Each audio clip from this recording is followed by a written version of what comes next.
بسم اللہ الرحمن الرحیم۔ میں ہوں ڈاکٹر جی ایم چودھری اور اپنے programme current affairs with doctor G M Chaudhry کے ساتھ آپ کی خدمت میں حاضر ہوں۔ جناب، پاکستان آج کل اپنی خارجہ پالیسی کے حوالے سے ایک بہت عجیب سٹیج پر کھڑا ہے۔ پاکستان کو یہ سمجھ نہیں آ رہی کہ پاکستان کی خارجہ پالیسی کیا ہوگی۔ جب تک 2 پاور بلاکس تھے تو اس وقت کم از کم خارجہ پالیسی کسی بھی خاص طور پہ جو چھوٹے ممالک ہیں ان کے لیے بہت ایزی تھا کہ چاہے وہ رشین یعنی کہ سوویت یونین کے بلاک میں ہوں یا پھر وہ امریکن بلاک میں ہوں یعنی کہ ویسٹرن بلاک میں، یا کیپٹلسٹ، یا دوسرے لفظوں میں سسٹم کے حوالے سے بات کریں کہ سوشلسٹ یا کیپٹلسٹ۔ پاکستان 1947 میں بننے کے بعد سے کیپٹلسٹ بلاک میں چلا گیا،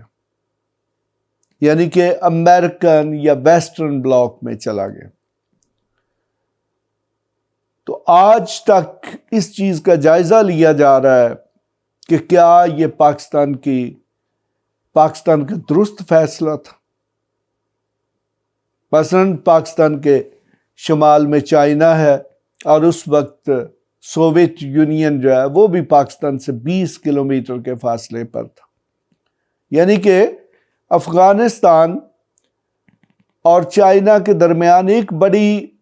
باریک سی پٹی تھی جس کو واخان کہتے تھے۔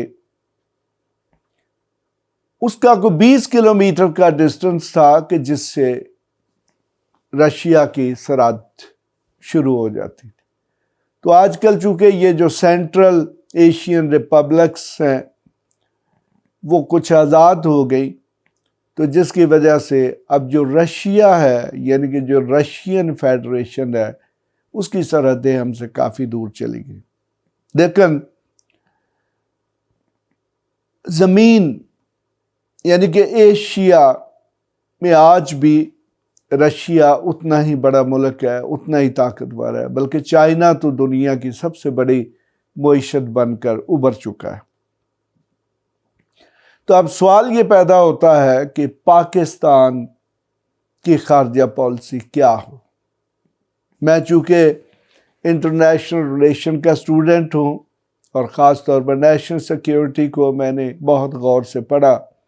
اور انٹرنیشنل ریلیشن اور پاکستان کی خارجہ پالیسی کو میں نے بڑی غور سے اور تفصیل سے پڑھا۔ تو اگر آج مجھ سے کوئی پوچھے کہ کیا 1947 کے بعد یعنی کہ آزادی کے بعد جو لیاقت علی خان کو رشیا سے یعنی کہ اس وقت کے سوویت یونین سے بھی آفر تھی کہ آپ وزٹ کریں، اور پھر اس کے بعد امریکہ سے ان کو آفر آئی جی کہ آپ امریکہ کا دورہ کریں، تو لیاقت علی خان سوویت یونین کو چھوڑ کر جو کہ پاکستان کا ایک ہمسایہ ملک تھا اور امریکہ چلے گئے۔ اگرچہ ان کی پذیرائی تو بہت زیادہ ہوئی، لیکن جو پاکستان کی اس وقت کی جو معاشی ضروریات تھی، یعنی کہ چونکہ پاکستان ایک نیا ملک بنا تھا تو اس کو اپنے لیے بہت سارے جو معاشی وسائل یعنی کہ قرضے چاہیے تھے وہ تو نہ مل سکے، لیکن پاکستان ہمیشہ کے لیے امریکن بلاک میں چلا گیا۔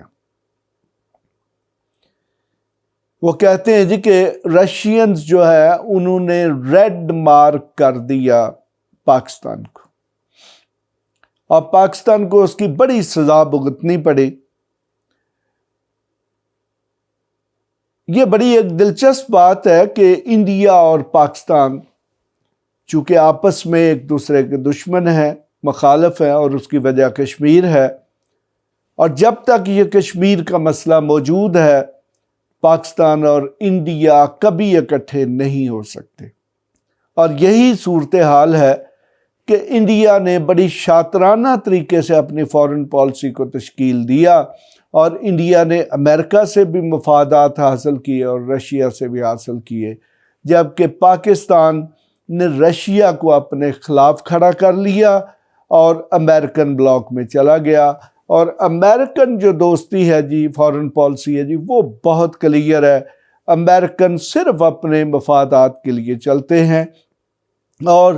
جیسے ہی ان کے مفادات حاصل ہو جاتے ہیں تو پھر وہ پیچھے مڑ کر بھی نہیں دیکھتے۔ ویسے انٹرنیشنل ریلیشنز کا اصول ہی یہ ہے کہ وہ کہتے ہیں کہ بین الاقوامی یا ریاستوں کے تعلقات جو ہیں ان میں شخصیات نہیں بلکہ جو ریاستوں کے مفادات ہیں ان کو اہمیت دی جاتی ہے۔ تو یقیناً اگر اس نقطہ نظر سے دیکھا جائے تو پھر امریکن شاید ٹھیک ہی فیصلے کرتے ہوں گے، لیکن امریکنز نے اکثر یہ نظر انداز کر دیا کہ پاکستان ایک انتہائی اہم جغرافیائی جگہ جو ہے اس پر واقع ہے، اور پاکستان کی امریکہ کو مسلسل ضرورت ہے۔ اور یہ بڑی دلچسپ بات ہے کہ امریکہ نے ہر مرتبہ پاکستان کے ساتھ قریبی تعلقات بنائے اور پھر ان تعلقات کو ختم کیا اور پھر پیچھے مڑ کر نہیں دیکھا، اور پھر جب 5-7 سال بعد پاکستان کی دوبارہ ضرورت پیش آئی تو پھر امریکہ حاضر ہو گیا۔ بالکل جناب وہی صورتحال آج ہے